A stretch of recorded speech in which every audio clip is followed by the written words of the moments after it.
ನಮಸ್ತೆ. ಇವತ್ತು mixed vegetables stir fry ಮಾಡೋದು ತೋರಿಸ್ತಾ ಇದ್ದೀನಿ. ತುಂಬ ವರ್ಷಗಳಿಂದ ಮಾಡ್ತೀವಿ ನಮ್ಮನೇಲಿ. ಒಂದು 6 ಟೈಪ್ಸ್ ಆಫ್ ವೆಜಿಟೇಬಲ್ಸ್ ಹಾಕ್ತೀನಿ ಇದಕ್ಕೆ. ತುಂಬ ಚೆನ್ನಾಗಿರುತ್ತೆ. ತುಂಬ ಕಷ್ಟ ಏನಿಲ್ಲ ಮಾಡೋದು. ಅದು ಮಾಡೋದಕ್ಕೆ 1.5 ಟೇಬಲ್ ಸ್ಪೂನ್ ಎಣ್ಣೆ ಬಿಸಿ ಮಾಡಿ, 1 ಟೇಬಲ್ ಸ್ಪೂನ್ ಜೀರಿಗೆ, 1 ಹಿಡಿ ಕರಿಬೇವಿನ ಸೊಪ್ಪು ಹಾಕಿ ಒಂಚೂರು ಅದು ಚಿಟ್ಬಿಟ್ಟಿದ್ಮೇಲೆ ಈ 6 ಥರದ ತರಕಾರಿ ಉದ್ದ ಹೆಚ್ಚಿರೋದು 250 ml ಕಪ್ಪಲ್ಲಿ 1 ಕಪ್ ತೊಗೊಂಡಿದ್ದೀನಿ. ಟೊಮ್ಯಾಟೊ, ಹುರುಳಿಕಾಯಿ, ಈರುಳ್ಳಿ, ಐವಿ ಗಾರ್ಡ್ ಅಂದರೆ ತೊಂಡೆಕಾಯಿ, ಬೇಬಿ ಕಾರ್ನ್ ಮತ್ತು ಕ್ಯಾರೆಟ್ ಹಾಕಿದ್ದೀನಿ. 6 ಉದ್ದುದ್ದ ಹೆಚ್ಚಿದ್ದೀನಿ. ಚೆನ್ನಾಗಿರುತ್ತೆ ಉದ್ದ ಹೆಚ್ಚು ಹಾಕಿದ್ರೆ. ಇದನ್ನು ಈಗ ಜಾಸ್ತಿ ಉರಿ ಇಟ್ಕೊಂಡು ಚೆನ್ನಾಗಿ 1-2 ನಿಮಿಷ ಹುರಿದ್ಬಿಟ್ಟು ಉರಿ ಪೂರ್ತಿ ಕಡಿಮೆ ಮಾಡಿಬಿಟ್ಟು ಮುಚ್ಚಿಬಿಟ್ಟು ಆ ಹಬೆನಲ್ಲೇ ಬೇಯಕ್ಕೆ ಬಿಡಬೇಕು. ಬೇಕಾದರೆ ಇದನ್ನು ಸ್ಟೀಮ್ ಮಾಡಿ ಜಸ್ಟ್ ತೆಗೆದು ಒಗ್ಗರಣೆಗೆ ಹಾಕಿ ಮಾಡ್ಬೋದು. ಆದ್ರೂ ಈ ರೀತಿ ಮಾಡಿದ್ದು ಇನ್ನೂ ಜಾಸ್ತಿ ಕ್ರಂಚಿಯಾಗಿ ತುಂಬ ಚೆನ್ನಾಗಿರುತ್ತೆ.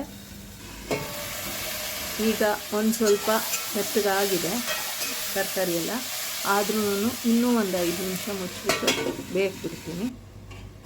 ಈಗ ನೋಡೋಣ.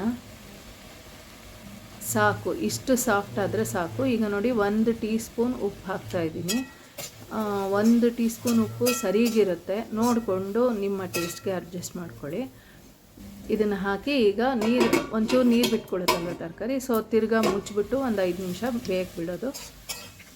ಈಗ ಇನ್ನೊಂದು ಒಗ್ಗರಣೆ ಮಾಡೋ ಬಾಣಲೆನಲ್ಲಿ 1.5 ಟೇಬಲ್ ಸ್ಪೂನಷ್ಟು ತುಪ್ಪ ಕಾಯಿಸಿ ಅದಕ್ಕೆ ಅರ್ಧ ಟೀ ಸ್ಪೂನ್ ಅರಿಶಿನ, 3/4 ಟೀ ಸ್ಪೂನು ಕಲರ್ ಬರುತ್ತಲ್ಲ ಚೆನ್ನಾಗಿ, ಆ ರೆಡ್ ಚಿಲ್ಲಿ ಪೌಡರ್ ಅಂದರೆ ದೇಗಿ ಮಿರ್ಚ್ ರೆಡ್ ಚಿಲ್ಲಿ ಪೌಡರ್ ಹಾಕಿ ಈಗ ಇದನ್ನು ಈ ಪಲ್ಯದ ಮೇಲೆ ಹಾಕಿ ಚೆನ್ನಾಗಿ ಕೈಯಾಡಿ 1 ಟೀ ಸ್ಪೂನು ನಾನು ಕೆಂಪು ಕಲ್ಲು ಸಕ್ಕರೆ ಪುಡಿ ಹಾಕಿದ್ದೀನಿ. ಬೆಲ್ಲ ಅಥವಾ ಯಾವ ಸಕ್ಕರೆ ಯೂಸ್ ಮಾಡ್ತೀರೋ ಅದ್ರ ಪುಡಿ ಹಾಕಿ ಚೆನ್ನಾಗಿ ಕೈಯಾಡೋದು. ಚೆನ್ನಾಗಿ ಒಂದು ದೊಡ್ಡ ಹಿಡಿಯಷ್ಟು ಕೊತ್ತಂಬರಿ ಸೊಪ್ಪು ಉದುರಿಸೋದು. ಬೇಕಾದರೆ ನಿಂಬೆ ರಸ ಹಿಂಡ್ಬೋದು ಅಥವಾ ಮಾವಿನಕಾಯಿ ತುರಿ ಹಾಕ್ಬೋದು. ನಾನು ಇದೆಲ್ಲ ಹಾಕಿನೇ ಮಾಡೋದು. ಏನು ಬೇಕಾದರೂ ಇದನ್ನ ಮಾಡ್ರೇಟ್ ಮಾಡ್ಬೋದು. ಮಾಡಿ ನೋಡಿ, ತುಂಬ ಚೆನ್ನಾಗಿರುತ್ತೆ. ಇಷ್ಟ ಆಯಿತಾ ಇಲ್ವಾ, ಹೇಗೆ ಬಂತು ಹೇಳಿ. Thank you all. Thanks for watching.